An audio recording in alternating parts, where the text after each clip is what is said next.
आरपारी बालीगुड़ार पूर्वतन विधायक करेन्द्र माझी बालीगुड़ार पूर्वतन विधायक करेन्द्र माझी अकाल वियोग समस्त मर्माहत।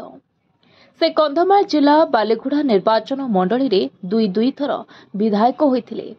मृत्यु समय तांकर प्राय 53 वर्ष बयस होइथिला। करेन्द्र माझी मृत्यु खबर शुणी एबे मुख्यमंत्री मोहन चरण माझी राति 12टारे पहुंची परिवार को समवेदना जणाइबा सह अमर आत्मार सद्गति कामना करथिले।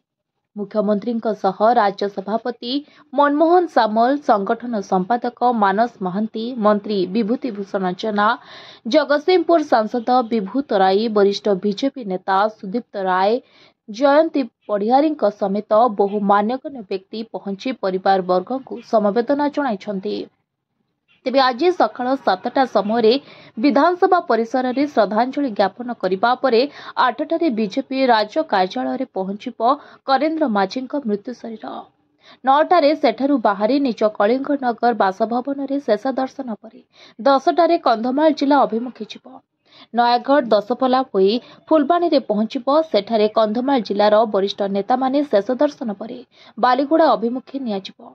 मध्याह्न 2टारे फुलबाणी, 3टारे सारंगगढ़, 3:30टारे नुआगाँ, 4टारे बालीगुड़ा रे किछि समय रहिबा परे कुतमगढ़ तुमुड़ी बंद होई निज गाँ गुमा को नहीं दाह कराजिब बोली सूचना मिली।